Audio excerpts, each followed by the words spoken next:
Lebih lanjut, Kapolda Bali Irjen Polisi Roni F. Sompi mengungkapkan, 3 orang telah melakukan tes uji kebohongan menggunakan alat lie detector di Mapolda Bali. Mereka yang menjalani tes yakni AG merupakan tersangka pembunuhan Angelin, MG yang merupakan ibu angkat Angelin yang telah ditetapkan sebagai tersangka dalam kasus penelantaran korban, serta satu lagi berinisial AA. Terkait hasil tes uji kebohongan tersebut, Kapolda mengatakan polisi tidak bisa mengungkapkannya ke publik karena merupakan ranah dari penyidikan.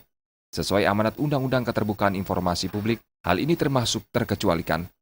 Di samping itu, polisi juga masih menunggu hasil uji kebohongan tersebut dari ahlinya. Kita melaksanakan pemeriksaan kepada orang-orang yang kita anggap masih berbohong, yaitu Nyonya M,